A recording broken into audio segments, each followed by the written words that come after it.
guys, you know what Renegade is saying about you don't know what's going to come out of a connection. And you guys can believe this one or not believe it. I'm Irish. I know I run my mouth, but I had as you guys know, a lot of my business is done by socially meeting people out and about in high end bars, restaurants in Washington D.C. And I had a pretty well connected girl come up to me once, and she said, "Look, I know this is like two or 3 years ago." She goes, "You know, I know you run your mouth and you're always having a nice glass of whiskey in your hand," but she said, "Did I hear you say that you knew the Queen of Spain's sister?" And I mean, to anyone off the face, that's like the biggest load of crap you've ever heard in your life. And I said, "Well, I don't know her, but I've been out drinking with her." I said, "Why?" She goes, "I need to get into this really exclusive Catholic school in Spain." I said, "All right, I'll make a call." Guess what? The girl sat on the board. 3 months later, we had these two connecting with each other, and she got into the school. And just back to Renegade's point, you don't know how many degrees of separation people are until you start becoming a node, and then you become a force multiplier. You know 10 more people who know 10 more people, and everyone is, again, business game. It's not talk. Everything is always a game opportunity, right? So it's like when you're out and you go to the coffee shop or you go to the library or you go to the club, right? You're going to talk to girls everywhere. Well, same thing. You go out to dinner, talk to everyone at the restaurant. I have one restaurant that I go to that I like the food and I thought it was awesome. So I just wound up, talking and schmoozing, and then it winds up they offered me an investment opportunity. I started looking at the list, and there's a lot of A-list, high-profile athletes, celebrities, and everything that are already active investors in this restaurant, which I would have no idea if I would just treat it like, oh, okay, I'm just going to a restaurant. I have a good time. I eat my food, and I go and I leave. It's like, no, that's a huge network opportunity. So, follow whatever it is you're looking for, follow it. Are you looking for money and affluence? Go to some affluent areas and restaurants, right? And start networking there. Get to know the people that work in that industry.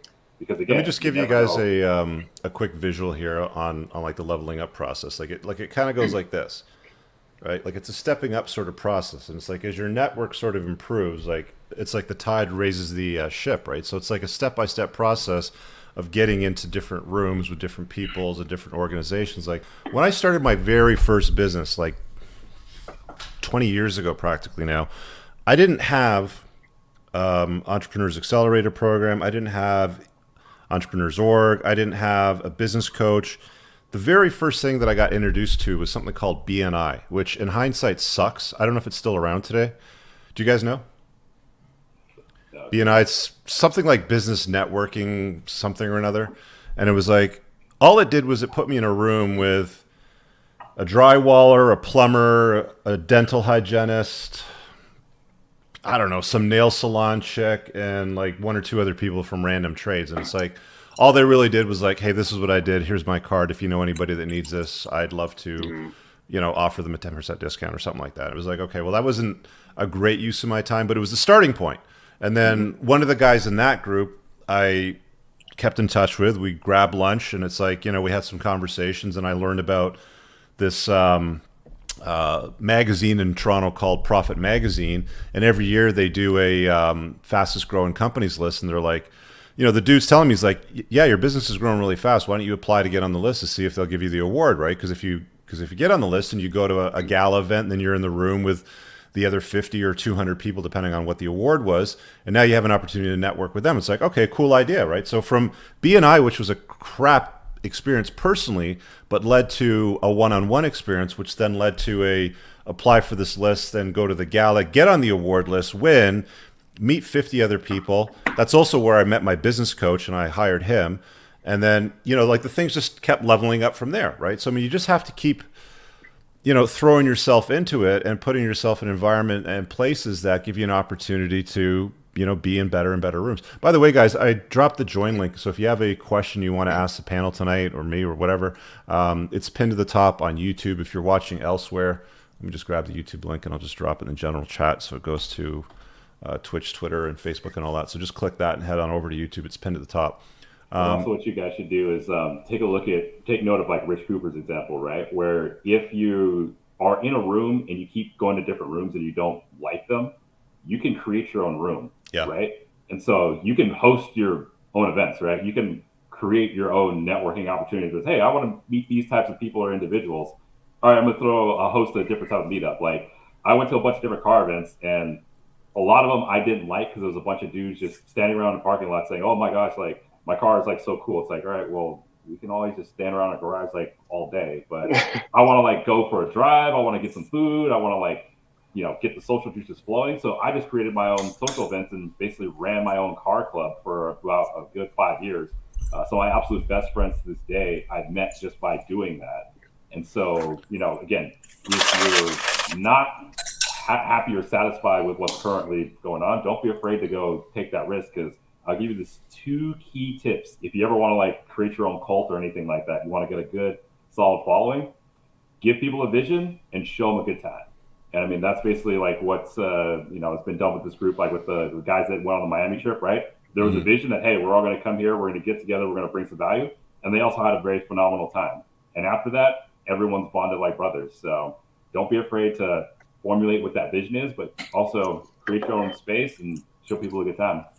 The other thing too is you want to always under promise and over deliver whenever you set up something. So if you're like, I'm setting up this dinner, like a mastermind event, like a mastermind dinner, for example, you wouldn't want to give away too much. Okay, so let me put it this way. It was about 2 months ago. If you guys follow me on Instagram, you would have seen the post, but I went out for a drive on a Tuesday. And it just started in like a group chat. So I'm in a WhatsApp group chat with a bunch of guys from like the Supercar Club in Toronto. And it's kind of like a subgroup. And the guy goes, "Hey, we're going to do a drive next Tuesday out to Niagara on the Lake. We're leaving from this location at 9 a.m. for the day." And it was just assumed by everybody in the group that all we're going to do is we're going to meet up conventionally, grab something to eat or a coffee, and then go and tear up the streets and raise havoc, grab some lunch at a winery, and then head back home. Only what ended up happening was there was 2 big surprises. So the 2 guys that organized it for the group, totally out of pocket just because it's something that they wanted to do. The first place that we stopped at was a racetrack, which we didn't know that we were going to. So they booked a racetrack privately for 2 hours. If you guys watch on YouTube, there's a 2 guys from Toronto. I think it's called the Smoking Tire. They were at the racetrack filming some car for like a YouTube video that they had to put out, and they had to throw them off the racetrack so that we could get on the track and use it, right? So we had it for 2 hours. We did a bunch of drag racing. We did some lapping. I got some video. I don't think I've actually published the video yet, but I got some video that I'm put out at some point, probably during the winter.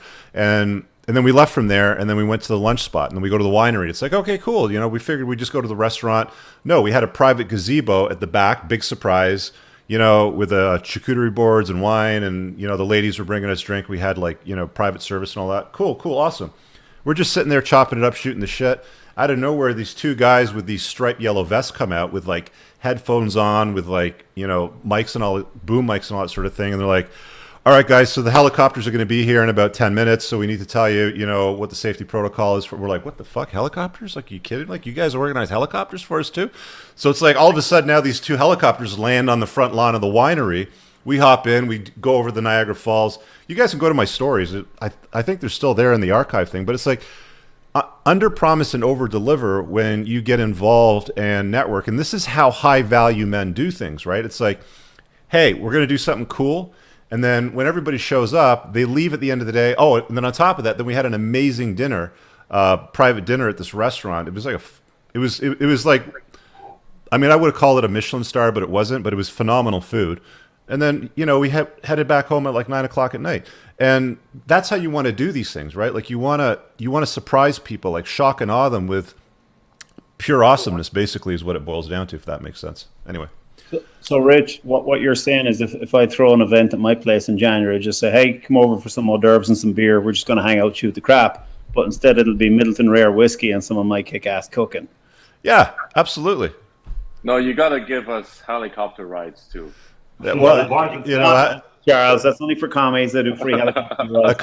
A couple of helicopters is like off the chart, sort of like, stuff that you don't expect. But, it's like that's an extreme example of under promise and over deliver, because all we thought was going to be about a dozen guys, and everybody was totally fucking shocked, right? There was guys in a group that like found out afterwards, and they were kicking themselves. And dude, I was telling them, like, you need to structure your business so that you can, on any given Tuesday, just not go to work and go and drive your car with everybody else. But all these guys are like, well, don't you have jobs, and I got to be there, and I got to da-da-da. So, okay, fine, have fun, doing your thing. And then at the end of the day, they're like, well, we missed out on the helicopter rides, we missed out on the dinner, we missed out on the racetrack. It's like, hey, sucks to be you guys.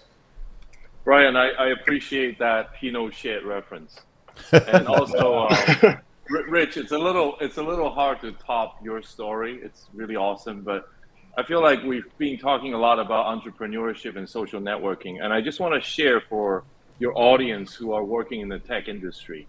There are two things that I think it helps a lot in getting a new job if you work in the tech industry, especially under a corporate structure. Number one is you want to game your recruiter, right? So there's a lot of headhunting company. There's a lot of people that are giving you cold calls on LinkedIn.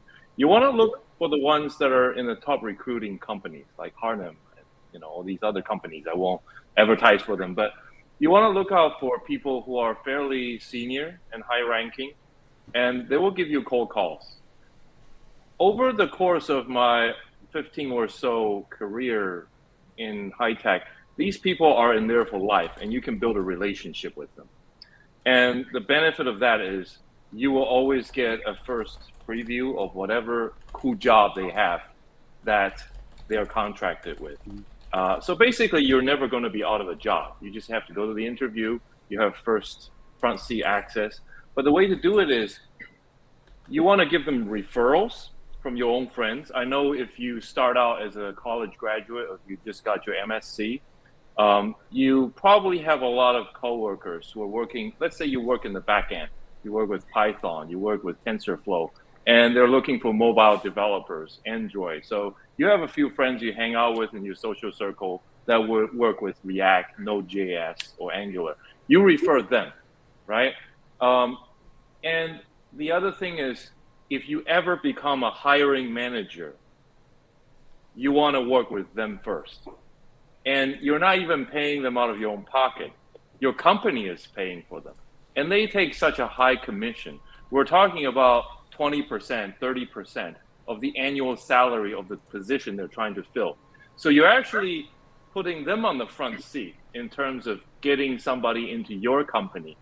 And you're building a social network with someone else's money, right? So I've done this numerous times with, major employees in these companies, and they love me. They love me, and they come back to me like, hey, Charles, I know you're working for this company or you have your own company, but we would like you to have a look at this, right? And that's hugely important in any job that you're at, right? Is being able to game it and network, especially if you're in a corporate structure or whatever. If you work at Chick-fil-A, right?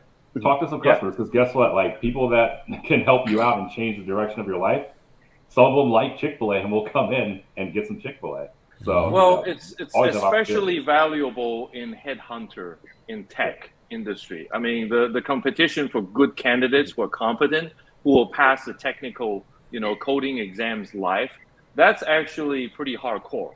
And there's big money for that. And the other thing I was going to say is be nice to your former employees, right? So I've worked with teams of 12, teams of 20, I have these direct reports.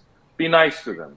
So the first thing I tell people who I interview fresh is I work with software engineers, I work with data scientists. And if a project fails, if they didn't deliver, I know they're not lazy, right? Because they picked a hard subject to study in college. And they have committed themselves to a very difficult art, right? So I know they're not lazy. It's always something else. As a hiring manager, I need to find out. I don't make assumptions about, oh, they're stupid or they're lazy or whatever, like you would with all these other, kinds of jobs, Chick-fil-A, you guys were talking about. I don't make those. I go and find out, and I'm very nice to my employees. And they come back to me, right? I think there's about 12 of my former employees, they went to Google, evil empire and all that, right? And another 5 went to Amazon. I can get referrals. I don't want to work for those companies. I don't care, right? I want to work for me. But having these connections, it's great. I get to keep up with the latest development, the biggest trends that's going on in the field, right? And I also get connected through that. But and also, if you go to my LinkedIn, they have raving reviews for Charles, you know, as a managing director, as a CTO, right? I know how to, you know, talk to people and get my employees to become very, very productive, because I don't just blame them. I mean, when they fail, it's me, right? And I think about what I did wrong first. So be nice to, if you ever are in that position, be really, really nice to them, because that really pays off in the long run. On the other side of that, I was just going to quickly say on the other side go ahead, of that. Go ahead, because I got some guys waiting here to ask some questions too. Yeah, no matter what job you're working at, never let a good boss go to waste. A good boss can teach you so much and can help you out in so many innumerable ways. So, I mean, because we've all had like some bad ones and we've all had some really good ones.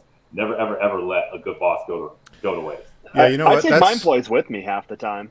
That's a really good point that Josh just made there. I mean, like the last corporate job that I had working for the Man, I think I was 29 or 30. It was here in Toronto, which was Equifax, which then turned into CBCL, and it was one of the largest agencies. There's probably about 400 or 500 people on the books, and the president of that branch decided to put together this mentoring program. And I got assigned to work with the president.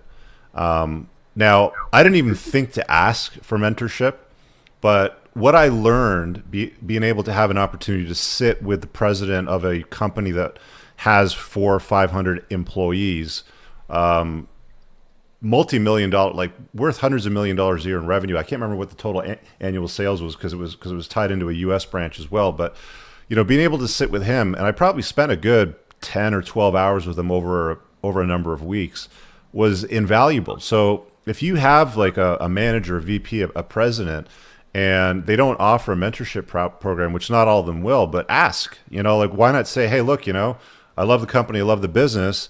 Graham really fascinates me. Can I go and, you know, be mentored by him? Like, is there something that I can do to maybe like add some value to his day and like, you know, work under him for a little bit? Just ask.